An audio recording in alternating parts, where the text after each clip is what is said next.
What do you wish every woman in her 30s knew before perimenopause arrives? That inflammation makes perimenopause worse, and an anti-inflammatory diet now will tee you up for a much happier, healthier, lower symptom, even symptom-free menopause or perimenopause.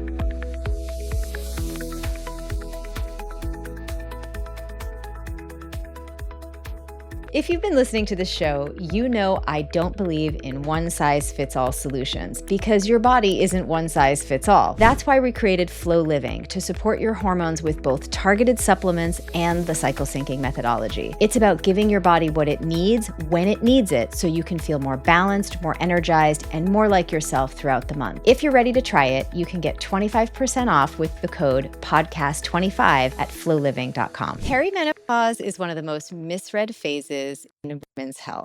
The symptoms are real, the research is there, yet women are walking out of appointments being told everything is normal. The standard playbook says to wait for your cycle to change, but that assumption is leaving millions of women without answers, sometimes for years, while symptoms quietly build in the background.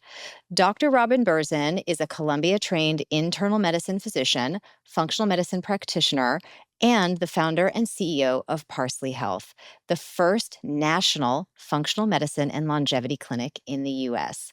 She spent her career making the case that chronic disease is largely reversible when you treat the right causes, and she sees the perimenopause gap close every day in her clinical work with women across the country. Today, she's joining us to talk about what perimenopause actually looks like, why so many women are told they're fine when they're not, and how to start building a real picture of where you are hormonally before conventional medicine would ever bring it up. Welcome, Dr. Berzin. Hello. I'm so excited to be here, and thank you so much for having me. We are so happy to have you on the Ovary Club. We're here to make sure that women have the information they need to make critical healthcare choices, to live their best health span and for the longest possible. So remember to follow the podcast on Apple Podcasts and Spotify, and make sure to share with your friends because today's episode is going to be chock full of important information, especially for those of us who are in perimenopause. So, Robin, you see thousands of women at Parsley Health. What's the pattern that you keep seeing when it comes to perimenopause? What are women experiencing and what are they being told? I think the biggest gap that we're seeing in perimenopause is the time gap. And what I mean by that is women are thinking, I'm still getting my cycle. It's still pretty regular. I'm not in menopause. Menopause is like when my period completely goes away or it starts to become really erratic and I'm experiencing hot flashes and night sweats. Those menopausal symptoms, while they are real, they happen in very late stage menopause for most women.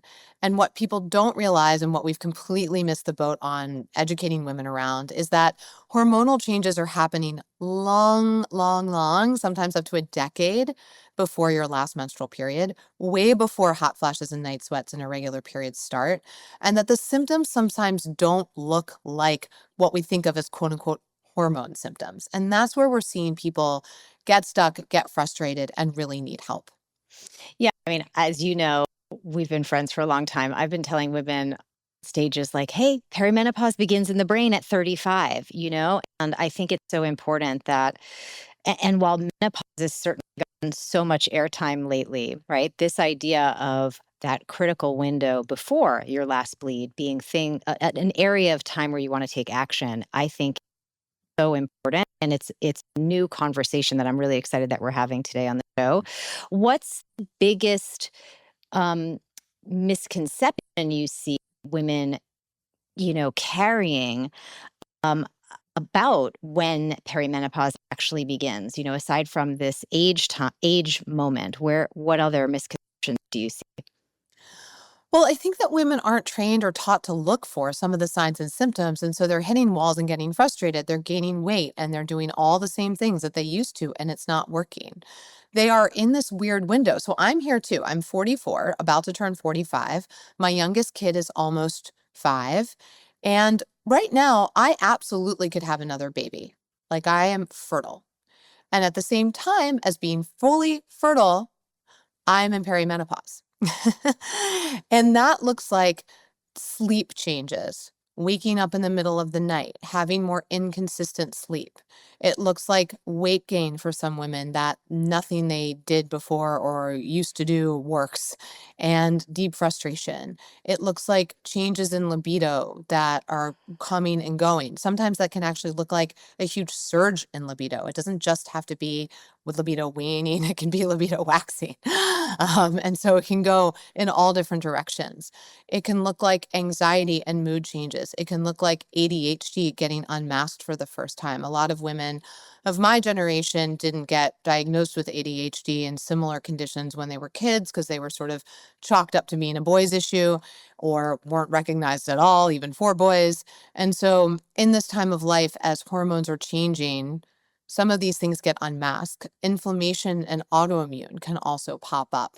And so in this time, what is really lacking in the medical community is the recognition that as progesterone begins to slowly drop, as estrogen becomes more and more erratic, we are losing the foot on the gas of our metabolism.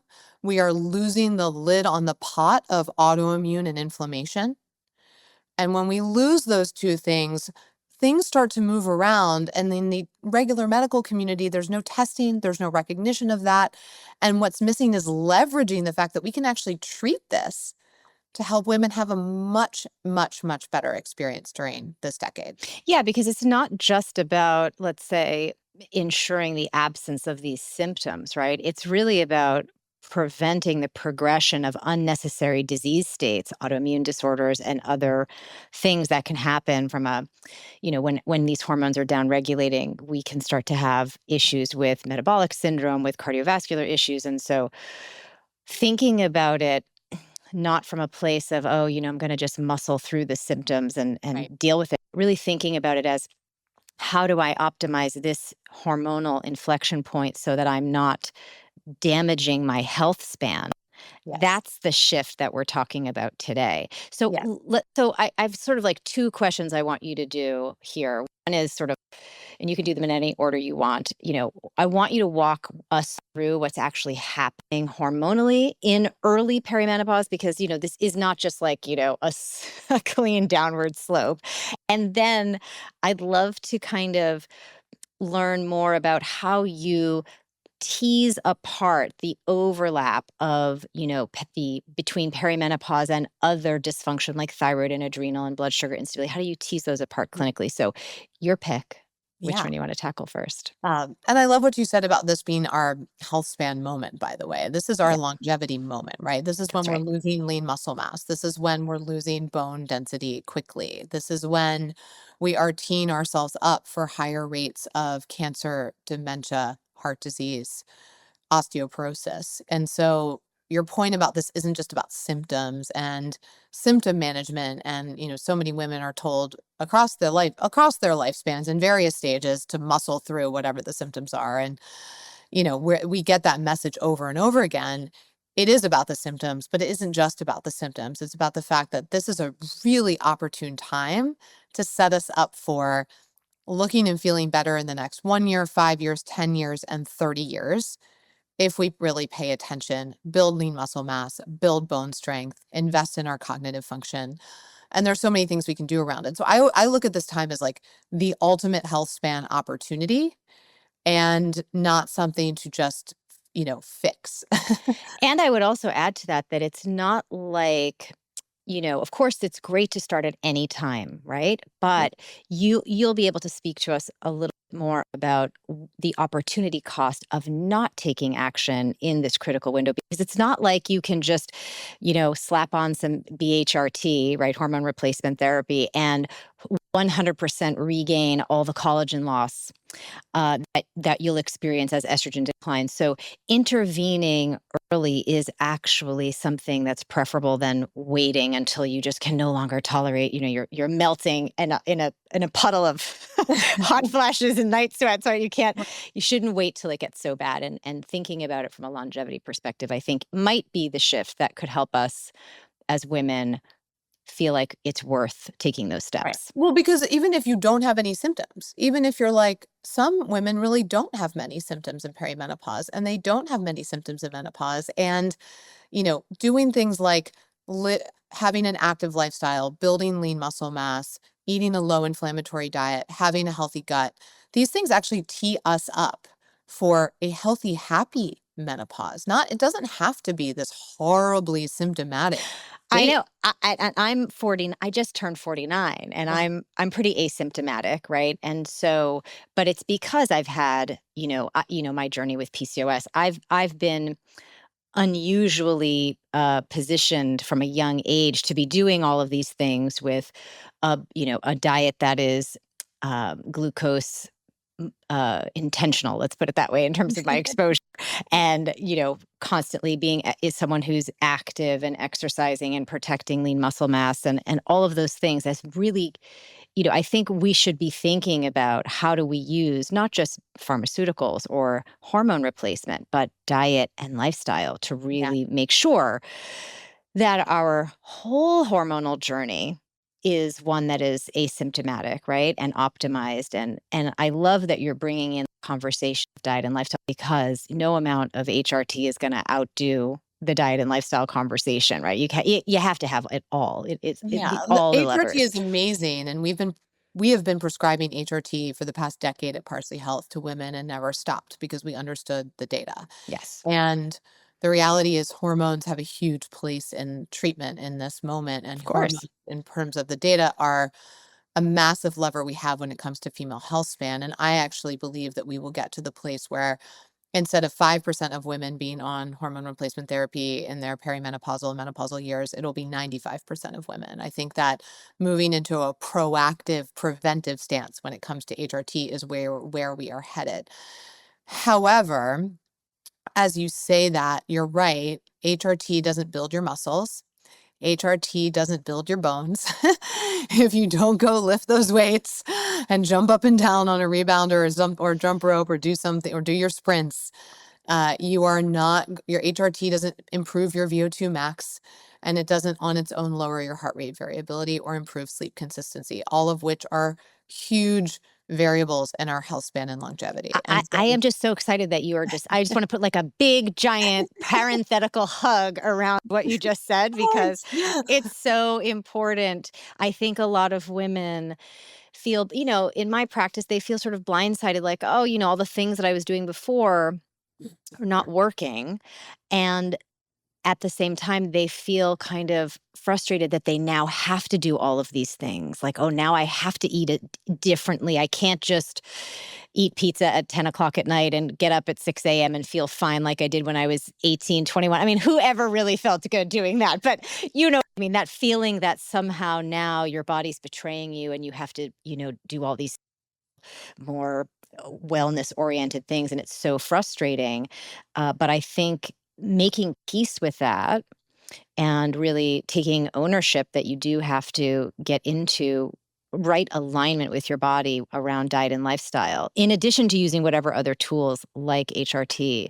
I recently learned that humans are one of the few species where women go through menopause and the females live beyond their reproductive years. Yes, humans and whales. Humans and whales. And the thesis or the theory is that we get to go beyond our reproductive cycle, or we get off the Mhm, reproductive cycle mhm. so that we can teach and mentor the next generation, That's right? right. And so that there's a purpose to this because we are for our body size, the bigger animals, if you look at the animal kingdom at large, the bigger things get, the longer they live, and the littler they are, the shorter they live. And that's kind of the general rule. But there's a couple species that jump the shark, and humans are one of them.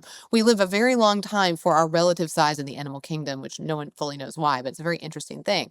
And so as women, we get this whole second part of our lives without being on the reproductive treadmill. And as we go through this cycle and this change in perimenopause, I always try to reframe it with my patients and with our patients at Parsley, where it's not I have to, it's I get to. I get strong, and I get to know that I get to do the things that are going to carry me into when I'm 70, 80, and 90, because I want to be living my full story at 90, just like I'm living my full story now. And these are some of the things that I get to do to help ensure that happens. Beautifully said. I mean, you have to find peace with the relationship to your self care. And if you can make about a gift that you're giving yourself. It just makes the practice and the consistency so much easier. All right, let's dive into some of the technical things. So let's go back to that earlier question about, the overlap. There's a significant overlap between perimenopause and other conditions like thyroid and adrenal dysregulation and blood sugar.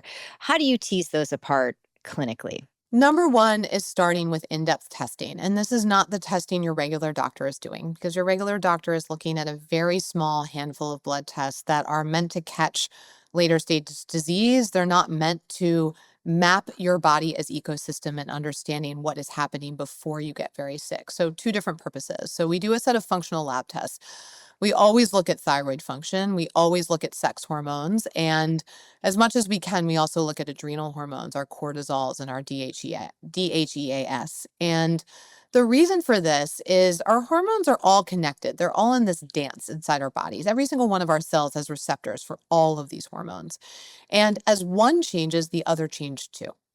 And so as we start to go into perimenopause and our overall progesterone level starts to lower. And by the way, you're not going to see this on a one-time test. You hear a lot from the conventional GYN community and sort of conventional medical community, oh, don't bother to test your hormones because they're changing all the time. Well, what?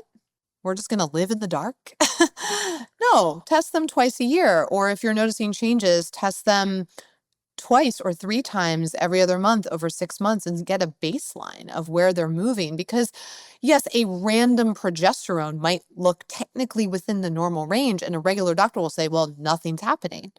But if you look at your progesterone on day 21 from 35 and 38 and 41 and 43 and so forth, or even ideally twice annually within that time, you'll start to see these trends, right? And you'll start to see these hormones begin to wane. And progesterone is this incredible hormone. It is anti-inflammatory. When we're pregnant, it helps suppress autoimmune disease and inflammation. A lot of women in pregnancy see their autoimmune and immune dysfunction go quiet.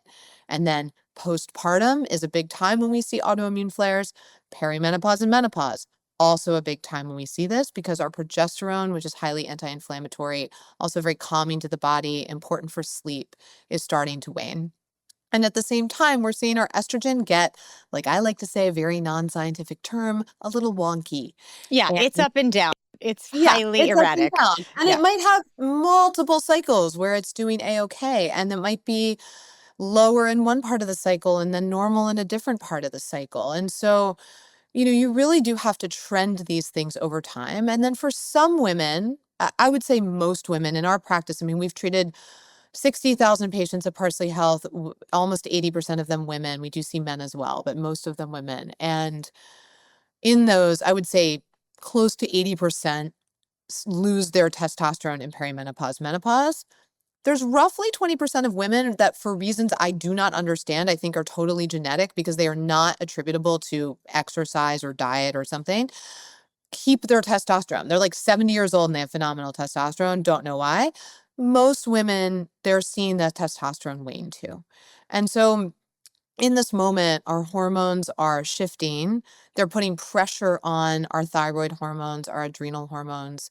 And then you add in chronic stress, highly inflammatory diet. Like me, I'm a Zoom jockey, as I like to say, highly sedentary lifestyle. I don't get up off my butt enough. And chronic exposure to pollutants and toxins in all of our products and environment and air and water.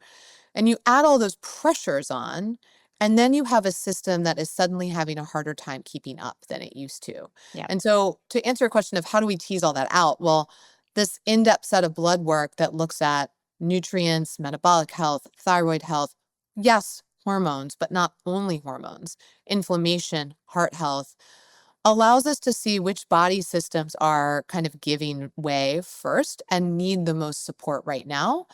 And the awesome thing is there's something we can do about pretty much all of them. I love that. I think women are very interested, obviously, as consumers in data, in testing. And I think they're frustrated because, oftentimes women go to the doctor, they want to get testing, or they're told that they can't.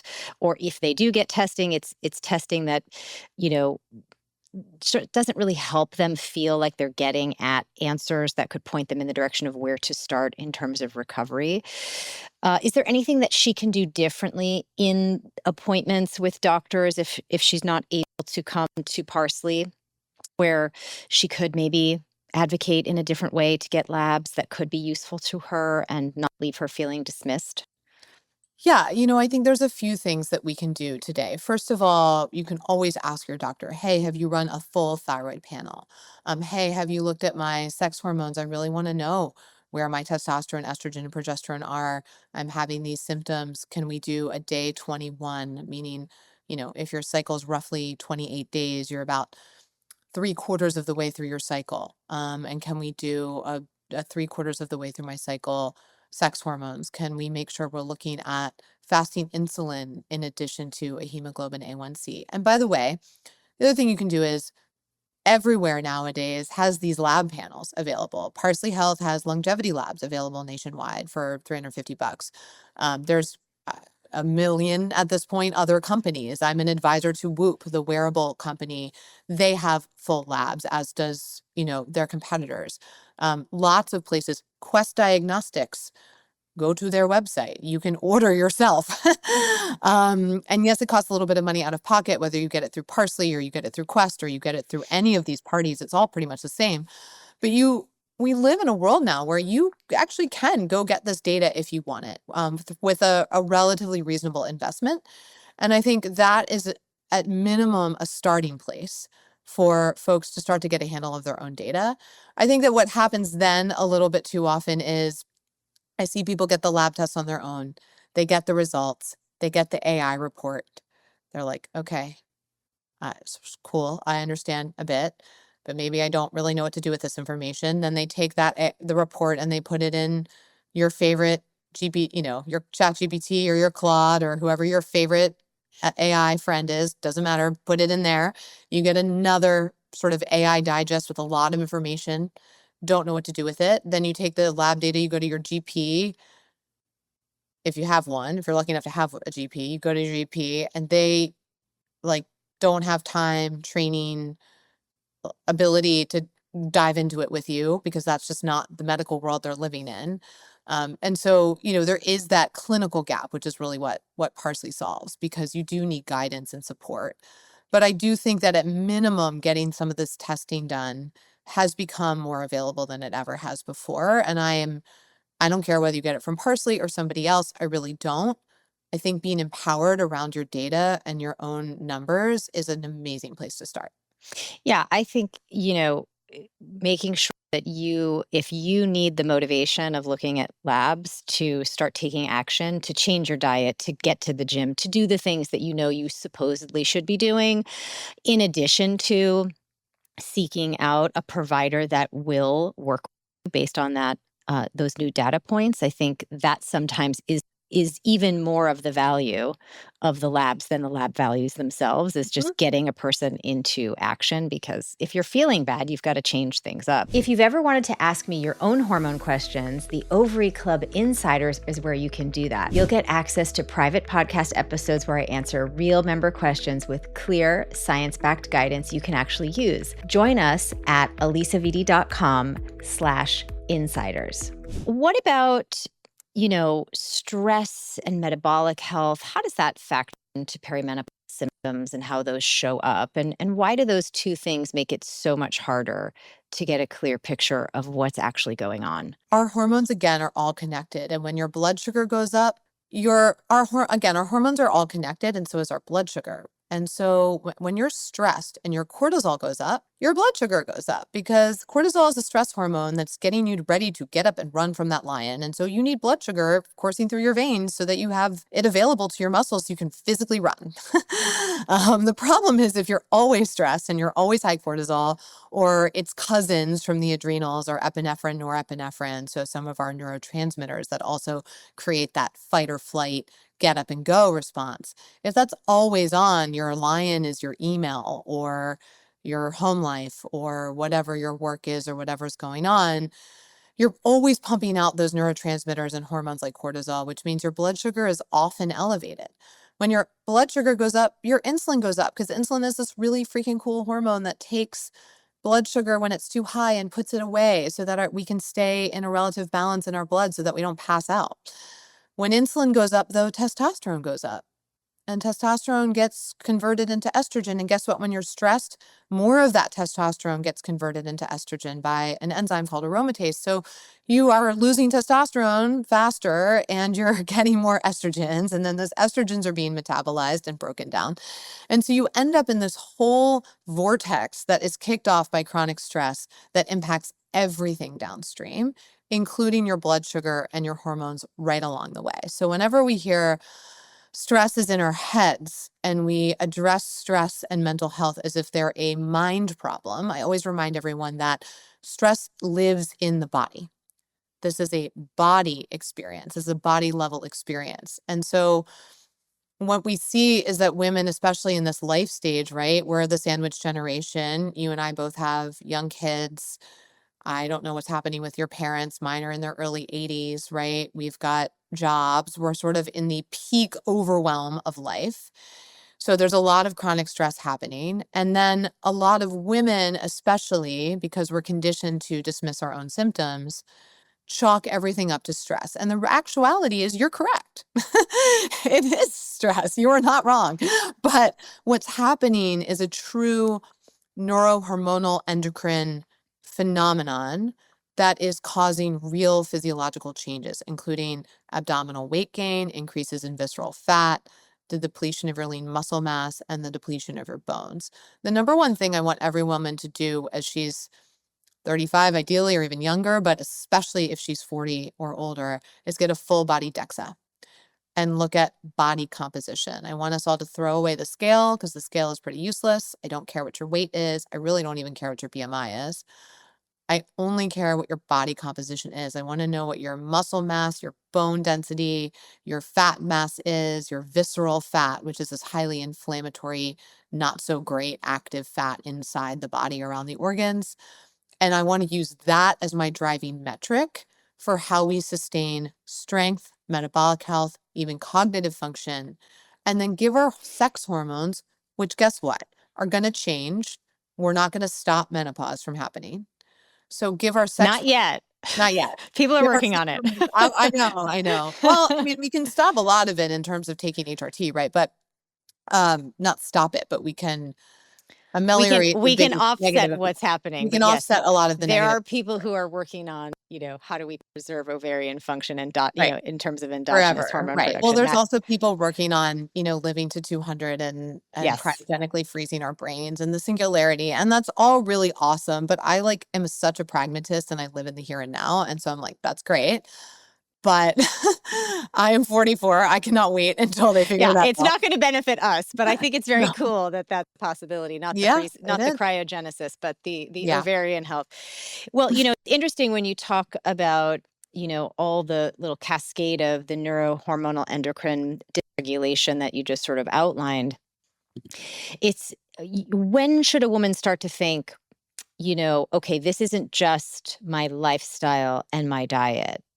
When does this sort of cross over to now this is um, a, a perimenopause issue, right? Because the mood shifts, brain fog, anxiety, all the things that can also be part of stress, the metabolic dysregulation, the weight gain, these can be attributed to so many things. But when do we really start connecting it to hormones and, knowing we should take our care to the next level? From my perspective, we can't figure these things out on our own. I think it's unfair to us as women and men, by the way, that we, despite all the information we have on with AI and available to us everywhere, I don't think we are trained or have the experience or the pattern recognition or the ability or capacity to be our own doctors and figure that out. I think you need lab testing. I think you need a doctor who's experienced with these things. And I think you need to work with someone who's has a truly medical background and is knowledgeable. I don't think you can know. You could be 42 years old, and sometimes it could be stress, and sometimes it could be premature ovarian failure, even at that age, and Yep. sometimes it could be metabolic disease, and sometimes it could be genetic driven cardiovascular disease. It could be gut health. It could be an infection. It could be all sorts of things. And without testing and someone who can put those pieces together for you, I don't think you know. What I will say is, though, in the perimenopause era, this decade, it's never just diet and lifestyle. Like, those things will take you really, really far, but they're never going to be enough. At some point, they're not going to be enough for most people. And so understanding, maybe I want to start with a supplement like Vitex or Cheese Tree Berry, that good old supplement that helped me with my periods and my regularity when I was trying to get pregnant a decade ago or whatever it was, might be enough to support, right now. And maybe this and some berberine and some magnesium glycinate are supplements that we're not using to correct a nutrient deficiency. It's not about a deficiency. Right. We're using them therapeutically to address a system that is in flux. And maybe that's enough for a while. And maybe then from there, we add in just some cyclic. I just started cyclic progesterone. So I'm doing progesterone in the second half of my cycle. And I was noticing a little tiny bit in my skin of androgen dominance, which is a fancy way of saying like testosterone dominance. I was breaking out a little bit more. And that can happen when your progesterone starts to get a little bit off. And so even though my cycles are totally regular, I don't have any other signs of perimenopause physically. I noticed that. And so I started cyclic progesterone. So topical, in my case, progesterone, because I'm starting very lightly in the second half of my cycle. And when I want to up that to an even better absorbed form of progesterone, I'll go to vaginal suppositories because that's the next best version. And then when I get into kind of much more full-fledged, we're getting closer to menopause here, my progesterone levels are much lower, I'll go over to orals, which oral progesterone is ultimately where you're going to end up. But sometimes when people in our practice start it too early, they get a little bit symptomatic from it. Fluid retention, bloating, mood stuff. And so the awesome thing is we have lots of different forms of progesterone that we can take to match to the different points of perimenopause. I love what you just talked about in terms of laddering up the tools in terms of how you might want to deal with this system in flux during perimenopause. And I actually think it's a really smart strategy because I always sort of make the analogy it's kind of like cooking. When you're addressing the body, it's like adding salt to a pot, right? You can always add more, but it's really hard to take things away and figure out how to fix, the seasoning after the fact. So, yes, if you're, noticing you're struggling with digesting your meals, right? Which is a direct correlation to estrogen changes, right? For example, because we know that affects gallbladder and bile production, and women start to notice, like, oh, I feel bad after I eat like more heavy fat based meals. Um, okay, start with a digestive enzyme, dial back the coconut oil, kind of a thing, right? Start to adjust the way you're taking care of yourself, adding in those supplements, and then once you've maxed that out and you're doing all of those things, diet, lifestyle, supplementation, then you have a really clear sense of using just the minimum viable dose of additive hormones, right? Because you want to make sure that your body is as responsive to those hormones as possible. And if you're putting them into a system that's super dysregulated from an insulin perspective or a cortisol perspective, you're going to be less responsive at any dose. So I think that's really, really special to just sort of share your perspective, having worked with so many women as you have, that slowly approaching things in a step function fashion is a really great way that everyone can start and not feel overwhelmed. Because I think that's the other thing too, especially in the age of like the interwebs and social Right. media. I mean, people feel like their wellness to-do list is way too long. I have a Right. couple of other questions, and then I want to talk about your wellness to-do list.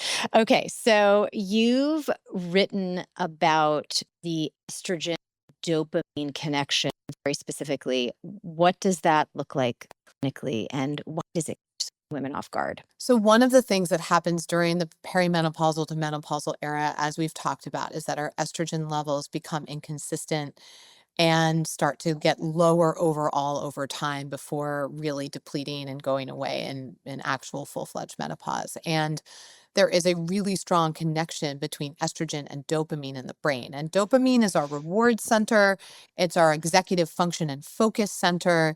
And for those of us like me who have some version or variety of ADHD or attention deficit, the loss of estrogen or the waning of estrogen in this period of time can really exacerbate that dopamine deficiency. So people with ADHD tend to be dopamine seeking because the natural levels of dopamine in the synapses in their brain is lower, or how their bodies and brains metabolize that dopamine is a little different. And so in that, there's a lot of unmasking of ADHD in women in midlife because they learned all these really awesome coping strategies to cope with this dopamine deficiency effectively over time, and those things worked really freaking well. And then all of a sudden they're in midlife and estrogen starts to decline, and just like estrogen is the foot on the gas of our metabolism, just like estrogen helps attenuate and keep in check our histamine and inflammation, estrogen also has a big impact on these dopaminergic systems in the brain. And so a few things can really help. Focusing on sleep consistency, so going to bed at the same time every night and and getting up around the same time every morning has huge implications for longevity overall. The data on that actually is really compelling, that sleep consistency is highly correlated with longevity and mortality, Yeah. which sucks for me because I, as a New York City dweller and somewhat ADHD person, I fail at this routinely. Like, I am not good about going to bed at the same time. I do tend to wake up at the same time. And so, it's something I'm really working on, but it's something that can really help because it absolutely makes a massive difference in your ability to focus the next day.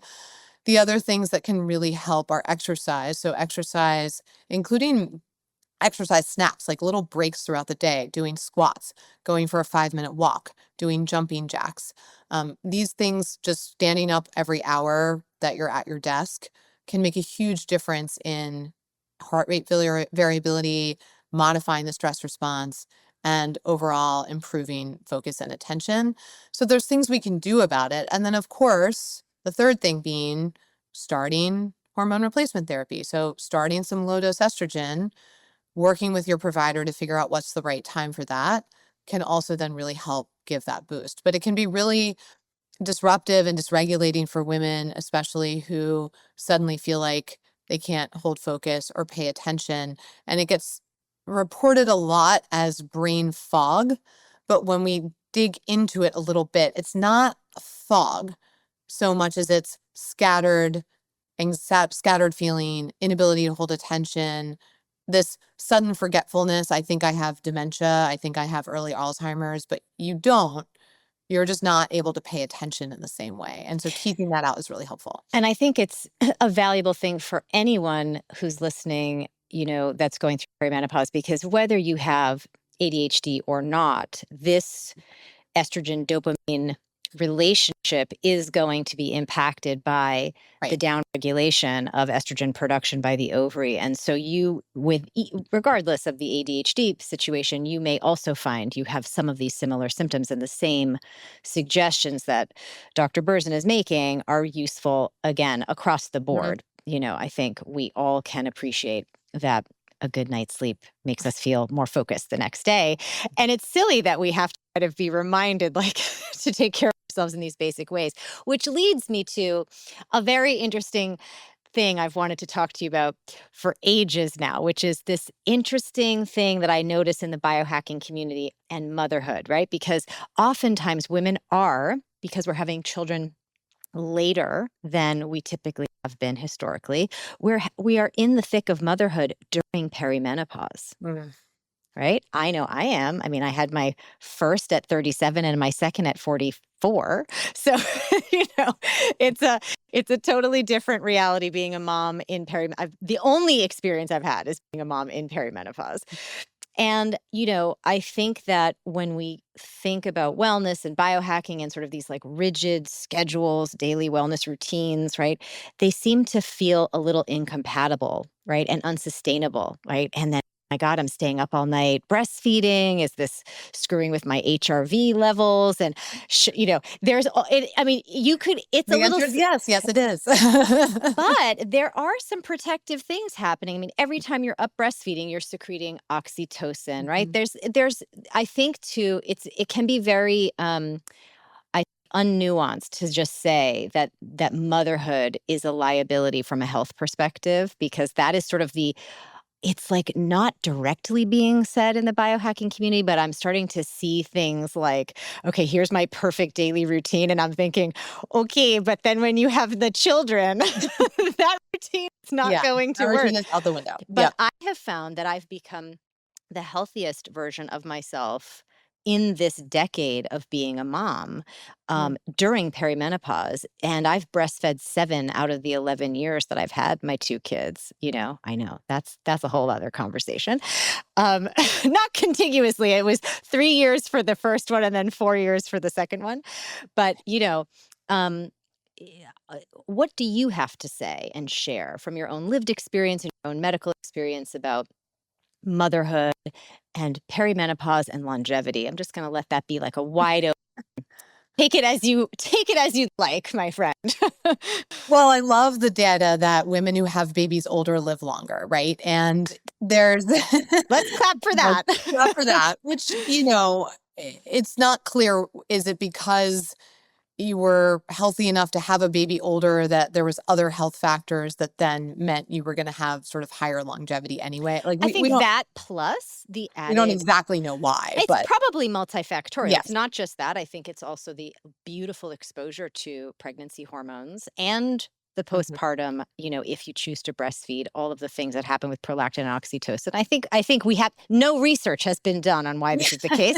We can only conjecture at the We can marvel of the imagine. female body and why it is so profoundly powerful. But continue. But why this is. But nonetheless, it is. And so I take great solace in that. I also know that I think as more and more women have babies in perimenopause, I had my first at 35, then 38, then 40. So, similar to you, kind of all in my late 30s and heading into perimenopause. And so motherhood and perimenopause is all I'm knowing as well. And there are some challenges with that. I think we have to be really like fair to women about. Again, you're now in this sort of potentially peak career time, potentially caretaking parents time, and your mothering young children. And someone I know wrote about this really beautifully recently. She just wrote about sort of her own evolution as a human and how in her 40s she became in a positive way more selfish, more self-led, I might say, or she might say not selfish, but self-led, and less interested in people pleasing and sort of doing what other people wanted, and then having to sort of reconcile that with needing to be a new mom and a caregiver to a young child and sort of what that brought up for her. So I think it brings up a lot for women whose kids, used to be in their teenage years by now and now are like toddlers and young children in their early years of school. I think it's challenging. And I also think that at the same time, what do we do in the face of stress or what do we do in the face of challenge? We adapt. And I think it's leading more and more women to say, well, I'm actually in this early part of my journey and I want to look good. I want to feel good. I want to invest in my health.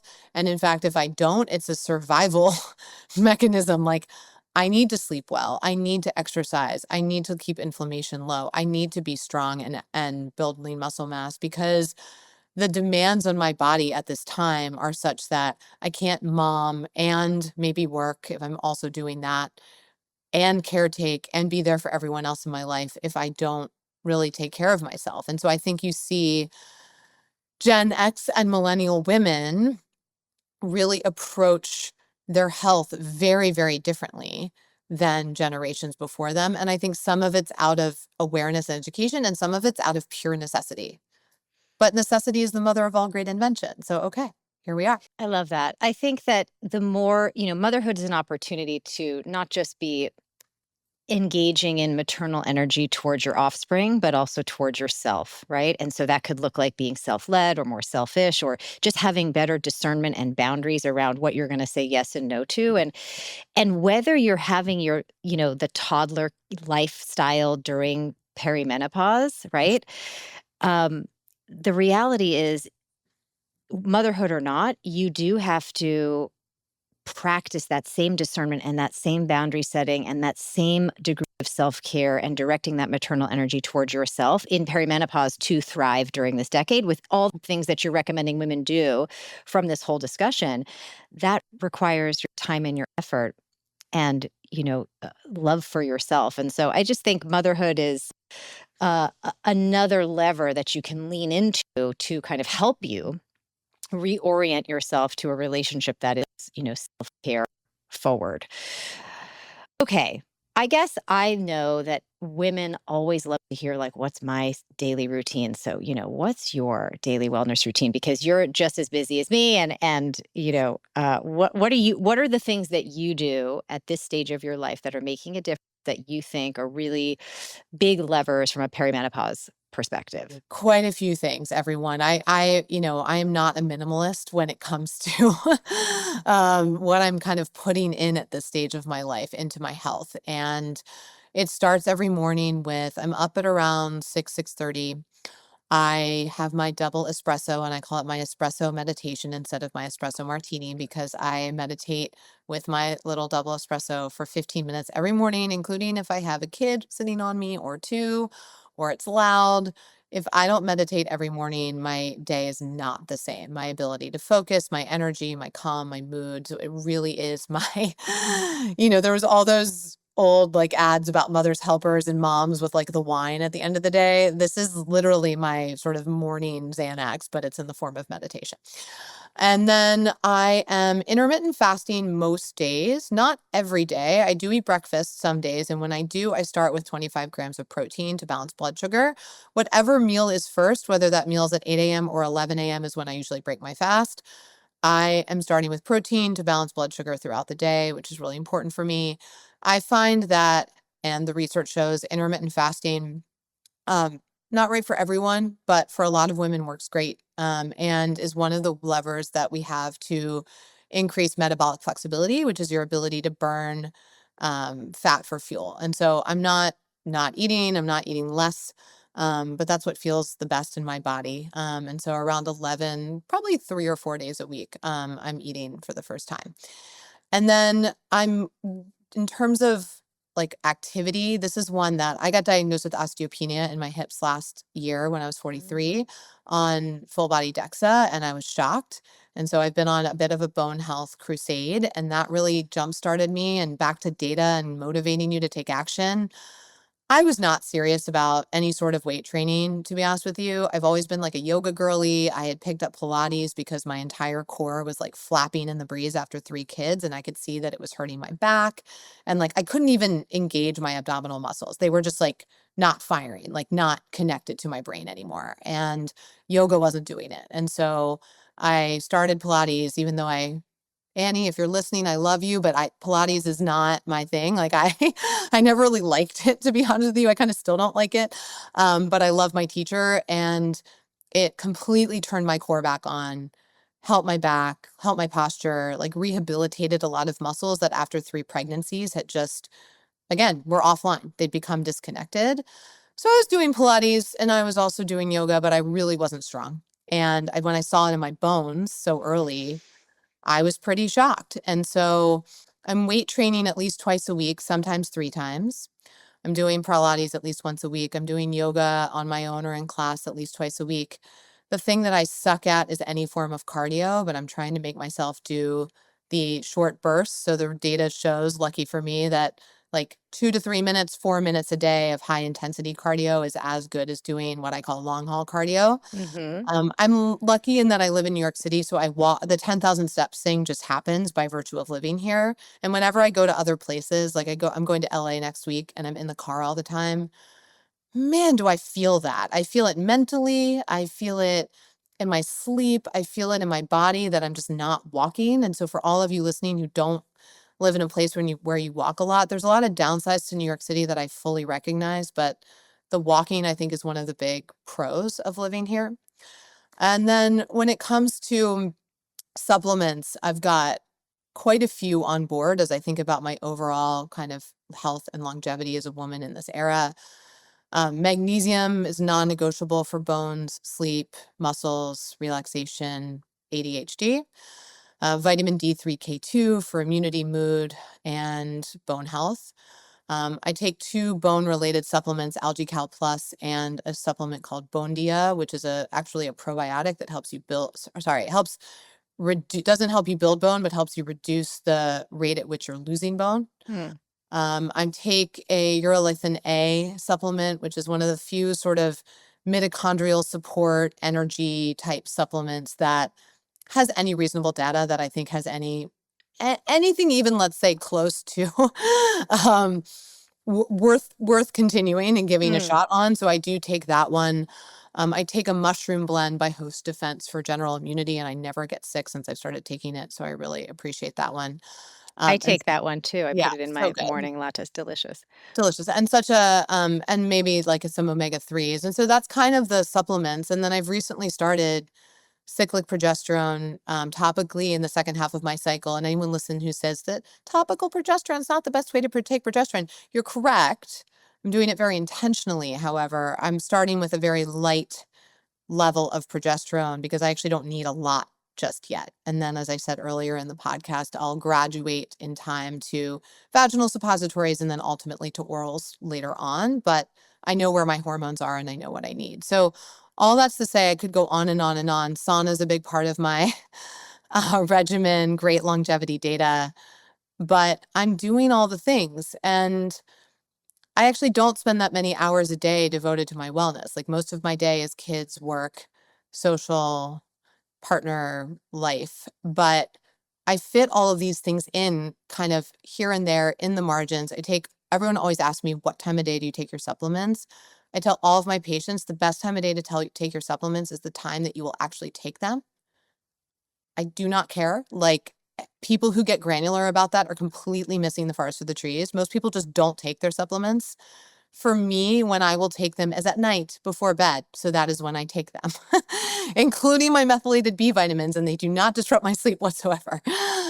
So, get them in when you're going to get them in. And that really matters 10,000 times more than taking this one at noon and this one at 7 p.m. Like, come on. And so I'm really doing a lot, but I sort of pop these things in, 15 minutes of meditation in the morning, some sort of workout, probably 4 days a week, walking, taking my supplements, taking my progesterone, and, making it, and then doing my saunas as my social time when I used to go out to the bar. I love that. It's really just about making it part of the routine without being overwhelmed or having your whole day feeling like it's hijacked by some sort of intense routine that, is all consuming. All right. I want to know, since we could obviously talk forever, and we'll have to have you back on at some point, but I would love to do a little rapid fire just so that we could recap everything for women today. So, one symptom women consistently dismiss as stress that you'd flag as hormonal. Waking up at 3 a.m. There you go. The lab marker most doctors skip that you always order. HSCRP. The one lifestyle factor that makes perimenopause symptoms meaningfully worse. Alcohol. We didn't even talk about that today, but I'm glad you just brought that up. So good. I stopped drinking at 34 completely just to prepare for pregnancy and perimenopause. I know for a fact that's a huge lever in why I am not having such extreme symptoms now. Something the research has shifted your thinking on in the last year. Vaginal estrogen is for 100% of women over 50. Love it. What do you wish every woman in her 30s knew before perimenopause arrives? That inflammation makes perimenopause worse, and an anti-inflammatory diet now will tee you up for a much happier, healthier, lower symptom, even symptom-free menopause or perimenopause. Fabulous. Best thing a woman can do right now to protect her brain health long term. Keep your hemoglobin A1C under 5.4 and your fasting insulin under 7 and lift weights. So specific. I love that. Finish this sentence. The biggest lie we've been told about perimenopause is it's all in your head. Well, everybody, this is the best chat on perimenopause that you're going to hear all day. Thank you, Ben, for being here to enlighten us all with your experience and your wisdom and these precious nuggets of facts and just practical support. I listen and feel really empowered to take some next steps and to feel confident that there's so much to be done, that this isn't just a time to kind of wallow in chaos, but it's a time to get empowered and take action. Um, and listen, ladies, as you've listened to the Ovary Club episode on perimenopause, if you know a friend, a sister, a colleague who's struggling with perimenopause, share this episode with them. Follow us on Apple Podcasts and Spotify. Make sure to subscribe so you don't miss another episode. And until the next time, take really good care of your ovaries.